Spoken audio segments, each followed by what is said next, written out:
Welcome to Best of Reddit. Be sure to subscribe as we upload new content daily. When I was around 17, I started dating a guy 19, I'll call him Jake, for the sake of this post. Also, age of consent where I live is 16, so nothing illegal happening here. We got on well, spent a lot of time together and cared for each other a lot. We even started talking about living together once we both moved out. We were a perfectly happy couple. Or so I thought. You see, after we'd been dating for a few months, something in Jake changed. He was getting a lot more distant. Whenever he was with me, he'd be checking his phone constantly. We stopped spending as much time together and he started to get really funny about public affection, regarding things like hand-holding and stuff. He also seemed to start caring less and less about my feelings.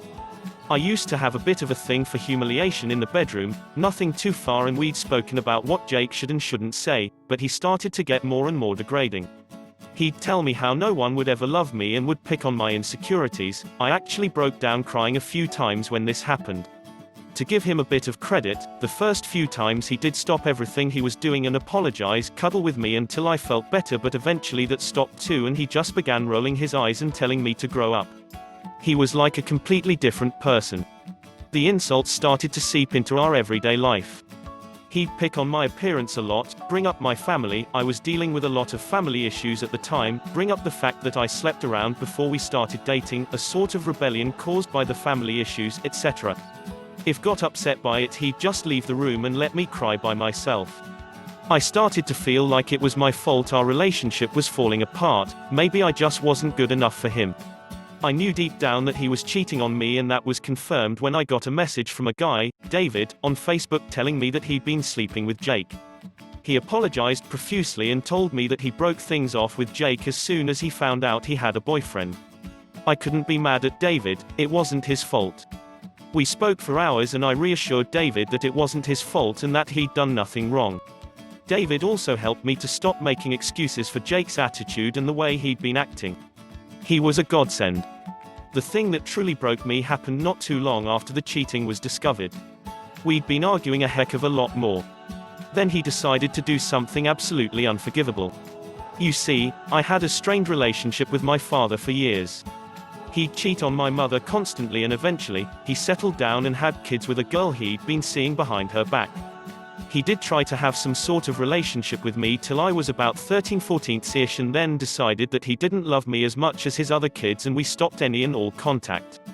It broke me and it still hurts to think about to this day. Anyway, Jake went out of his way to find one of my step-siblings online and slept with them.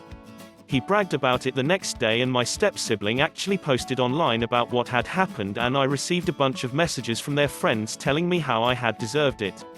This was probably the lowest point in my life and I hated myself, partly for allowing it to happen and partly because I had started to believe what they were saying. My only solace during this time was David. I didn't want to burden my friends with my problems, and David was one of the only people who knew, firsthand, what Jake was like. We spoke for a few weeks and eventually talk turned to revenge. I had tried calling things off a couple of months prior due to Jake's awful behavior, but he started with the apologies and telling me he didn't mean it, he'd never do it again. He even spoke to some of my family members who, unknowingly, pressured me to get back together with him as we were such a sweet couple.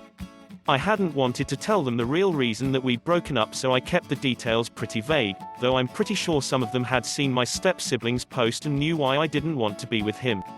After weeks of talking and planning, I had finally had enough and decided to do something about it.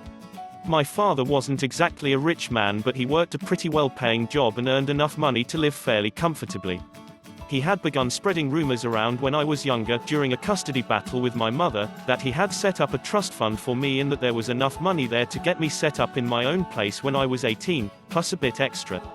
I knew that this was absolute bullcrap. He tried to get out of paying child support all the time. Of course, he'd never set up a trust fund for me. However, Jake didn't. We'd never spoken about it a lot, but he'd heard the rumors and I'd just always say what I told you folks. My father was an appalling parent who grudged paying my mother child support, so why the heck would he set up a trust fund? But Jake wouldn't listen. He even did his own research into the type of job my father worked and came up with an estimate of how much he thought my father was earning. Though, to his credit, he did drop the subject whenever I asked him to, for a while anyways. I decided to use this to my advantage. Jake and I were still dating, though I avoided him at any chance I got.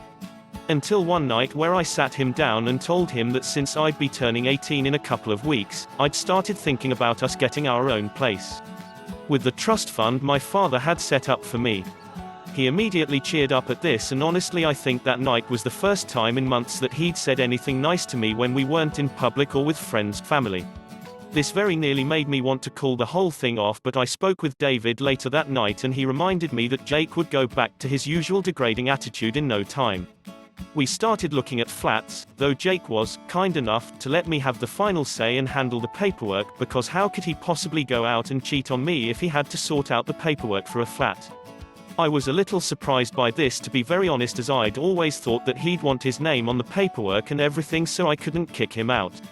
But by this point he'd slept with my step-sibling, degraded me, smashed my self-confidence to pieces and cheated on me regularly. I think by now he thought that I wouldn't kick him out no matter what he did. Anyways, I started taking up extra shifts at work to try and save enough money to actually move out. Not with Jake though, oh no. I was moving in with my friend, Emma. We had both been thinking about moving out for a while anyways, and though, why not just be roommates? We found a cute little one-bedroom flat that was close to our college and work and started getting stuff sorted to move in. I also didn't want to bring any trouble to my mother's door if Jake started kicking up a fuss. Emma had no issues with clawing the face off him if need be and told me not to worry about him coming to our front door. Then came the next part of the plan. I waited till a week or so before Jake and I was supposedly moving into our own flat and stole his phone for a few minutes. He'd stopped caring about leaving his phone unattended and would sometimes flat out brag about how lucky he was to be able to sleep with whoever he wanted and come home to a little wimp who'd make him dinner. So that day when he went for a shower, he wasn't all too bothered about taking his phone with him. Perfect. I went onto his phone, deleted my number from his contacts and changed the name of his mom's contact as mine. Pleased, I went to the kitchen, smashed one of the plates. It was my mother's, but it was a cheap one from a local shop and I did replace it as soon as possible. I just needed a reason for him to get peeved. And, oh boy, did he get peeved. His first reaction was to text me, calling me all the disgusting names under the sun.